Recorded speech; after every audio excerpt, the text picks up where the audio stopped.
Hey there, Julia Gentry here, just giving you another video to bridge the gap.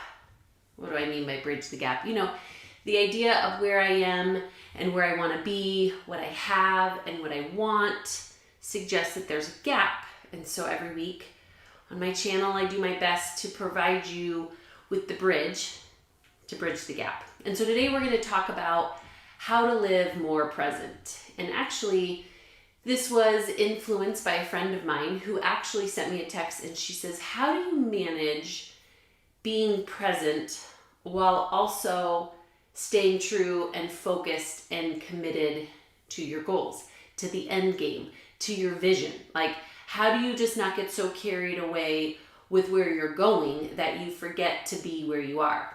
And I think that's true for all of us. Like, if that's not happened to you before, you're probably not human. Or maybe you're on the other end of the spectrum that you find yourself spinning in the past. So you're like, I don't really think about the future a whole lot or my dreams, but I surely circulate over and over and over again on the past. What I could have done, what I should have done, what did happen. That's a real thing. And for most of us, we are all at some level struggling with living present. And I think that, you know, there's tons of books about present over perfect. And it's a question that oftentimes can stimulate a lot of guilt and shame because most of us don't do it well, right? So today, what I'm actually not going to do is try to give you this compelling speech on why or even how to live more present. But that title, it got you, didn't it? So that's why you're watching, because we all want this. But let me give you a different way to look at this that I think is actually going to give you the results that you want. So here was my answer to my friend, and is really going to be the answer for anyone who is seeking, how do I be more present? What I'm actually going to ask you is not to seek being more present. I'm going to ask you to seek being more purposed. Okay, now Tony Robbins says this all the time, that the quality of our questions determines the quality of our answers, right? So whatever we're seeking, we're going to find. And so a lot of times it's not that we need a better answer, we just need a different question. Because if I'm asking questions like, will I ever make more money? I'm probably thinking no. And instead of thinking, will I ever make more money? Maybe I need to be asking, how can I make more money, right? Or a lot of us are asking questions like, you know, is this ever going to get better? And most of us are going, no, it's never going to get better. We keep looking at the negative as opposed to how can we make this better? It's a question that evokes a totally different part of who we are. So given this topic today, instead of seeking being more present, how do we seek being more purposeful? And really, when you look at the definition of what purposeful means, it's the reason for which something exists. It's to set one's intention. If you look at some of the synonyms, it's aim, it's goal, right? So what we're looking for here is in the midst of what happened yesterday or in our past, or what might happen tomorrow or in our future, how do we have an aim? And how does that actually influence us today to make me incredible in the present moment? That's really what we're going to tackle today, okay? And here is my answer. Here is what I think is the answer, if you're asking my opinion, which you are because you're watching this video, okay?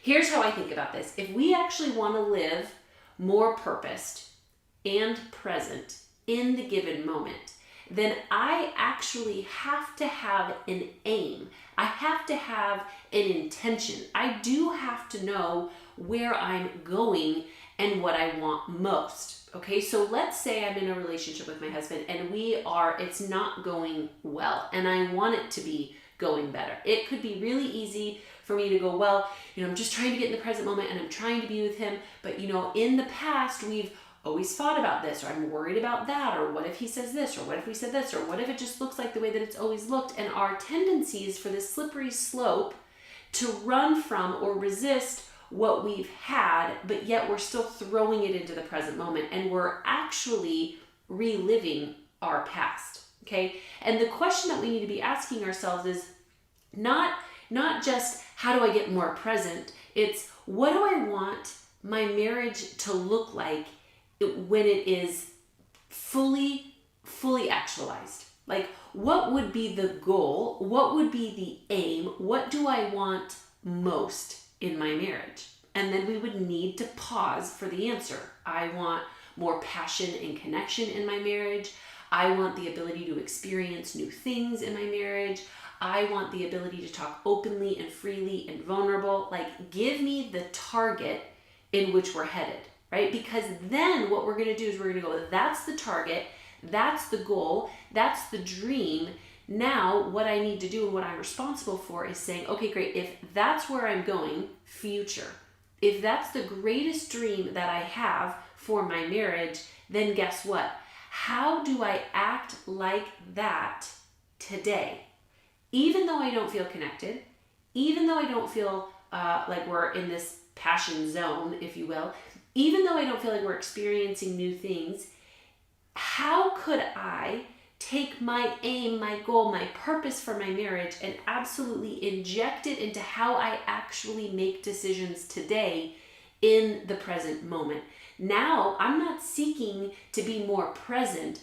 I'm seeking to be more purposeful, right? Take this for your kids, right? Let's say again, it's not going well as a parent. Can I get an amen, right? There's days, minutes that it's just not going well. And it is really easy to continue doing what we've always done, expecting a different result.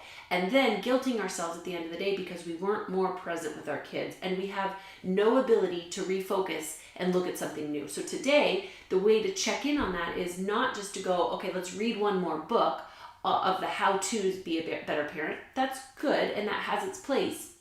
But what I would like for you to do is to go, what's your goal with your marriage, with your kids? What's your goal with what you want in this relationship with them? What's your aim? What's your purpose? What's your dream with the relationship that you have with your kids?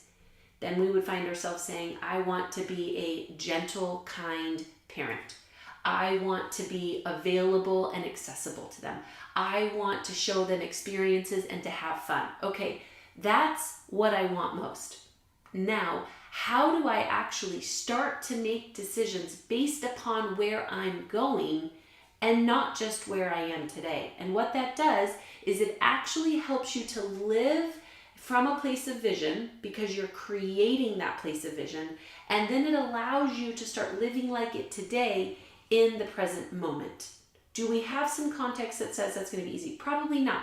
Right? We probably have a lot of evidence that says this is not going to be the easiest thing that we could ever do. But what's the alternative? And so what this does is it's now causing you to take your greatest dreams in any area of your life. I want to make $1 million. I want to lose 30 pounds. I want to have more passion in my marriage. I want to be more of an adventurous mom, whatever it is. And it starts to get you to define and refine your greatest dreams, your greatest goals, your closest target of success in any area of your life. And then it causes you to work backwards and ask yourself, what would it look like if I started living like that person today? Not when I get there, then I will. It's not when I have a more connected marriage, then I'll start doing kind things. It's not when we're more adventurous as a parent, then I'll start doing. When I make $1 million, then I'll start. It never comes. Why? Because I'm using the same mindset, expecting I'm going to achieve a different result. And in my experience, that happens 0 out of 0 times. So this is actually getting you to upgrade your mindset by focusing on your greatest dreams in any area of your life and pulling those into your present moment, not so you just live more present, but so you live more purposeful, right? Because if in theory I'm just aiming to live more present, I'm actually not having the foresight to understand where I'm going. And if we're not careful, then we land wherever we go. And that's not going to serve us either. And so what I want to do today is I want you to actually rethink this and stop even just settling for being present and actually be more purposeful. Take the dreams that God has for you, where you could create a whiteboard in any area of your life and actually start creating and actually start imagining what's possible here, and then start living from that place today. This is what it means to be more purposeful. And in doing that, you will find yourself being so present, because in a moment when you are not acting like the future you, when you're not acting like how you want to act or how you would act, when you have achieved these things, then what it's going to do is it's going to recalibrate you to go, wait a minute, this is not serving me. This is not who I am. This is not where I'm going. How do I get myself in alignment with where I'm going today? Then what starts to happen is now you're actually creating a mindset and a belief system that's going to make it easier to achieve your greatest dreams. Why? Not because it is easier, not because, all of a sudden there's a new 1, 2, 3 step guide that you didn't know. No, it's because now you're actually adopting a mindset and a belief system that makes it simpler to achieve it, because you're thinking like it day in and day out, day in and day out, day in and day out. And now what you won't do is accommodate your dreams for your present circumstances. What you won't do is accommodate your dreams to fit to the shape and the size of what your past is telling you. What you're actually doing is you're having everything rise to the occasion, rise to its potential. Why? Because I have vision, I have aim, I have a goal, I have a purpose, and that is what makes you more present. So what I want you to encourage you with today is, don't just settle for being more present. It's awesome and it's a great concept, but strive and aim for purpose. Aim for the direction in which you're going and start acting like that person today. Don't forget to like and subscribe if you want videos that are going to encourage you, challenge you, and support you in going from where you are to where you've never been, and know that what got you to where you are surely